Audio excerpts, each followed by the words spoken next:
अगर कोई आपसे पूछे जीवन में सबसे कठिन त्याग क्या है? धन, रिश्ते, इच्छाएं। लेकिन अगर मैं आपसे कहूँ सबसे कठिन त्याग है खुद को त्याग देना। आज की यह कहानी आपके जीवन का सबसे गहरा प्रश्न बन सकती है। नमस्कार दोस्तों, आप देख रहे हैं कहानी कंचन की, जहाँ कहानियाँ सिर्फ सुनाई नहीं जाती, अनुभव कराई जाती है। अगर आपको ओशो की गुड़ बातें, जीवन का सत्य और आत्मा को छू लेने वाली कहानियाँ पसंद है तो चैनल को जरूर सब्सक्राइब करें और इस वीडियो को अंत तक देखिए, क्योंकि अंत में आप खुद से एक सवाल पूछने लगेंगे। एक दिन एक युवक बहुत व्याकुल मन से ओशो के पास आया। उसकी आंखों में थकान थी और चेहरे पर तपस्या का अपमान। उसने झुककर कहा, भगवान, मैं सत्य को पाना चाहता हूँ, मुझे बताइए, मुझे क्या त्यागना चाहिए? ओशो ने उसे देखा गहराई से, जैसे वह युवक को नहीं, उसके अहंकार को देख रहे हो। ओशो ने पूछा, तुमने अब तक क्या क्या त्यागा है? युवक गर्व से बोला, मैंने धन छोड़ दिया, परिवार छोड़ दिया, सुख, आराम, सम्मान सब त्याग दिया। अब मैं भिक्षा पर जीवित हूँ।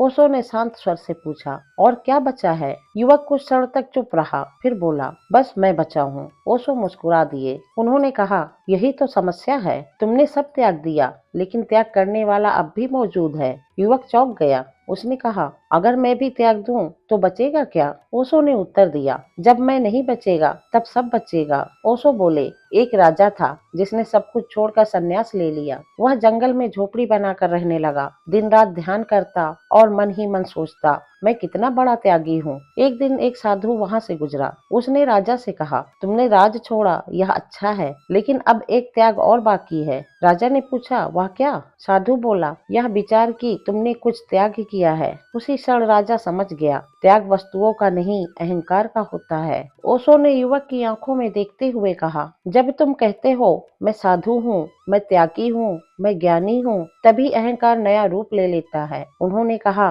धन छोड़ दिया लेकिन त्याग होने का गर्व पकड़ लिया, घर छोड़ा लेकिन मैं अलग हूँ का अहंकार पाल लिया। ओशो की आवाज गहरी हो गई, न कुछ छोड़ो, न कुछ पकड़ो, बस जागो। जो झूठा है वह अपने आप गिर जाएगा। युवक की आंखों से आंसू बहने लगे। पहली बार उसने समझा, मोक्ष पाने के लिए कुछ करना नहीं है, बल्कि कुछ होना बंद करना है। वह सन्यासी नहीं बना, लेकिन मुक्त हो गया। त्याग संसार का नहीं, त्याग मैं का है। जब मैं नहीं रहता तभी परमात्मा प्रकट होता है। अगर यह कहानी आपके मन को छू गई हो तो इसे लाइक और शेयर जरूर करें और कमेंट में लिखें, आप क्या त्यागना चाहते हैं और अब क्या समझ में आया।